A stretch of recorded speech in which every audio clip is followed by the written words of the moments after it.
عید الفطر کی نماز واجب ہے، 6 زائد تکبیروں سے پڑھی جاتی ہے اور عیدگاہ میں پڑھنا افضل ہے تاکہ مسلمانوں کی شان و شوکت اور مسلمانوں کی قوت کا اظہار ہو۔ عید الفطر کی نماز کس طرح پڑھی جاتی ہے اس کا طریقہ میں بتا رہا ہوں، غور سے سنیں۔ عید الفطر کی نماز 2 رکعت ہوتی ہے اور عید الفطر کی نماز واجب ہوتی ہے اور 6 زائد تکبیروں کے ساتھ پڑھی جاتی ہے۔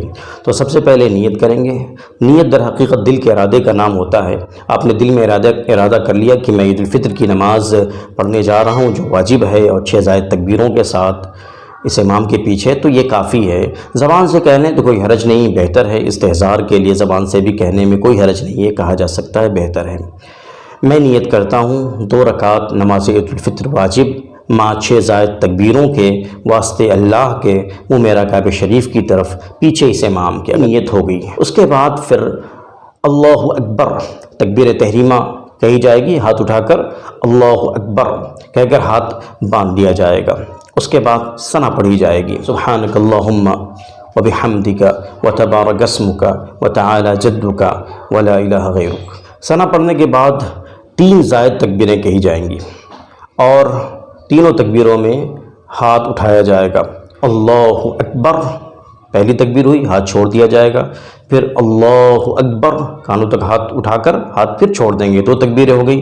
پھر تیسری تکبیر ہاتھ اٹھا کر کہیں گے اللہ اکبر اور اب کی بار ہاتھ باندھ لیا جائے گا۔ اس کے بعد پھر اعوذ باللہ بسم اللہ کے بعد سورہ فاتحہ، پھر بسم اللہ پڑھنے کے بعد پھر کوئی سورت پڑھ لی جائے گی۔ بہتر یہ ہے کہ سورہ اعلیٰ پڑھی جائے، سبح اسم ربک الاعلی الذی خلق، یہ سورت پڑھی جائے۔ اس کے بعد پھر رکوع سجدہ، 1 رکعت مکمل ہو گئی، پھر آپ دوسری رکعت کے لیے کھڑے ہو جائیں گے جس طرح ہم نمازوں میں کھڑے ہوتے ہیں۔ پھر اس کے بعد معمول کے مطابق نماز چلے گی، بسم اللہ، سورہ فاتحہ، پھر بسم اللہ، کوئی سورت ملائیں گے، بہتر ہے کہ سورہ غاشیہ ملا لیں۔ اب سورہ فاتحہ اور سورت ملانے کے بعد رکوع میں جانے سے پہلے پھر 3 زائد تکبیریں کہی جائیں گی۔ رکوع میں جانے سے پہلے اللہ اکبر، ہاتھ اٹھا کر تکبیر کہیں گے، کانوں تک ہاتھ اٹھا کر تکبیر کہیں گے اور ہاتھ چھوڑ دیں گے، یہ 1 تکبیر ہوئی۔ پھر اللہ اکبر، پھر ہاتھ چھوڑ دیے جائیں گے، پھر اللہ اکبر، یہ 3 تکبیریں ہو گئیں۔ پہلی رکعت میں 3 تکبیریں کہی گئی تھی، 3 زائد تکبیریں ثنا پڑھنے کے بعد، اور پھر دوسری رکعت میں سورہ فاتحہ اور سورت ملانے کے بعد 3 تکبیریں زائد کہی گئیں، کل 6 تکبیریں ہو گئیں۔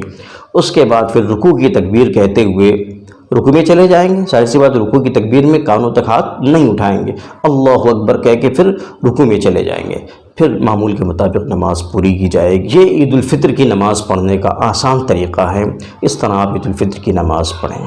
ویڈیو کو شیئر کریں۔ والسلام علیکم ورحمۃ اللہ وبرکاتہ۔